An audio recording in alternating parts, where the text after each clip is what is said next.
मंडळी, सध्या आषाढी वारीचा उत्साह वारकऱ्यांमध्ये ओसंडून वाहतोय आणि संपूर्ण महाराष्ट्र थोड्या दिवसात विठ्ठलमय झालेला दिसणार आहे। पंढरपूरचा हा विठ्ठल खरा नाही, थोडं थांबा, हे आमचं नाही तर अनेक इतिहासकारांचं मत आहे। या मागचा इतिहास असा आहे की ऐतिहासिक कागदपत्रानुसार पंढरपूरहून विठ्ठलाची मूर्ती फक्त एकदाच नाही तर अनेक वेळा हलवण्यात आली होती।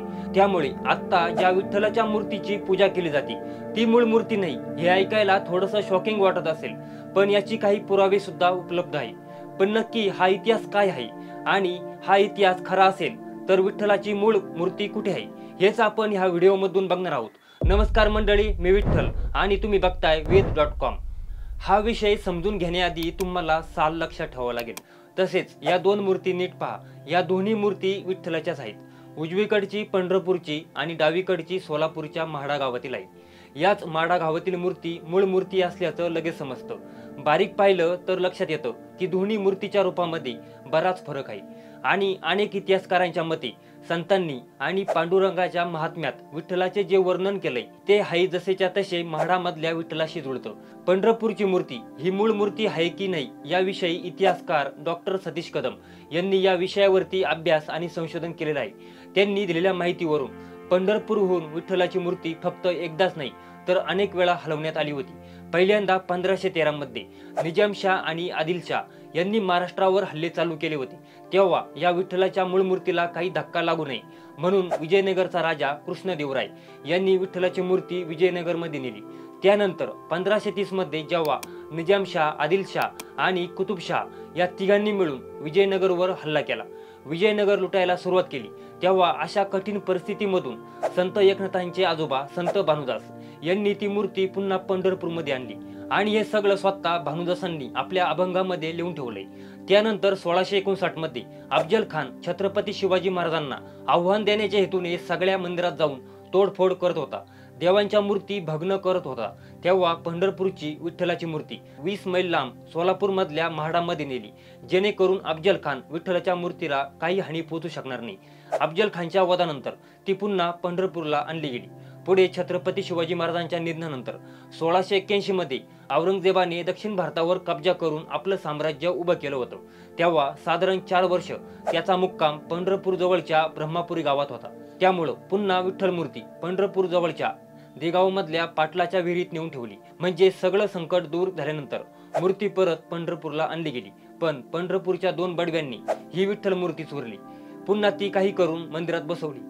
पुढे एका बैराग्याने मंदिरात येऊन विठ्ठलाच्या मूर्तीच्या पायावर दगड मारला होता, तेव्हा विठ्ठल मूर्तीचा पाय थोडा भंगला होता। त्यामुळं इतके वेळा मूर्ती मंदिरातून हलवली गेली, पुन्हा बसवली गेली किंवा मूर्तीला हानी पोहोचवण्याचा सुद्धा प्रयत्न झाला होता। अशा वेळी मूळ मूर्ती व्यवस्थित राहण्याची शक्यता खूप कमी झाली होती, कारण हिंदू धर्मामध्ये मूर्तीला थोडी जरी इजा झाली तरी ती मंदिरात ठेवत नाही, तिचं विसर्जन केलं जातं। त्यामुळं आत्ताच्या घडीला पंढरपूरला असलेली ही विठ्ठलाची मूर्ती मूळ मूर्ती असण्याची शक्यता सुद्धा फार कमी आहे।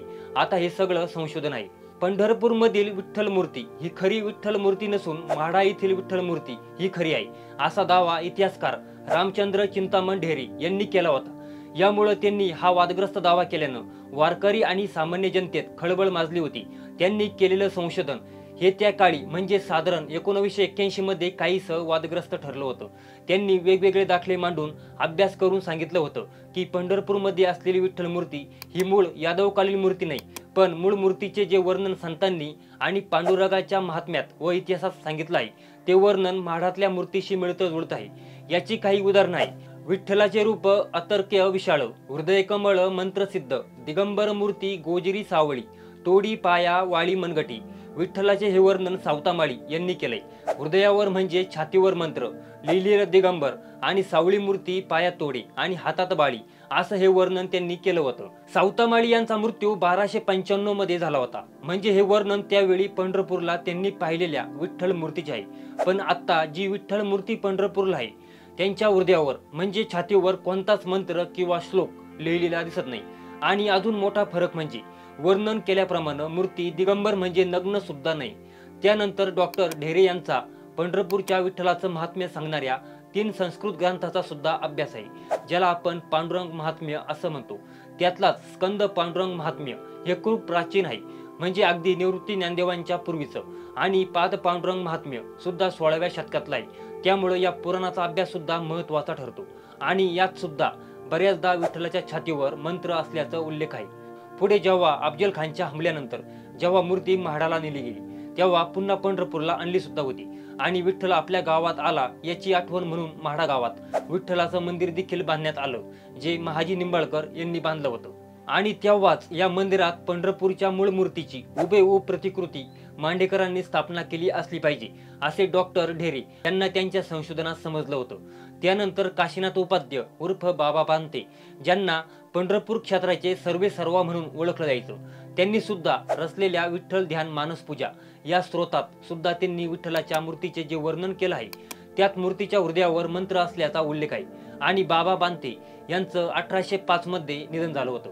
म्हणजे पंढरपूरची विठ्ठलाची मूळ मूर्ती ही पंढरपूरमध्ये 1805 पर्यंत तरी होती असं ढेरे यांनी सांगितलं होतं।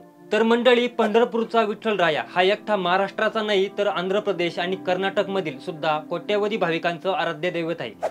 दरवर्षी आषाढी आणि कार्तिकी वारीला या ठिकाणी वारकऱ्यांचा मोठा मेळा भरतो। सगळे वैष्णव पंथ वारकरी भक्तिसागरात तल्लीन होतात। गेले कित्येक शतक करोडोनी भाविक पंढरपूरची वारी करतायत। त्यांच्या भावना पंढरपूरच्या विठ्ठलाशी जोडल्या आहेत। त्यामुळे ढेरे यांचा जो काही अभ्यास होता तो अर्थातच वादग्रस्त होता आणि या वादाला सुरुवात झाली होती 1981 मध्ये, जेव्हा त्यांनी श्री विठ्ठलाच्या आद्यमूर्तीचा शोध आणि फेडूनी पितांबर उघडा दिगंबर असे 2 लेख केसरीमध्ये लिहिले।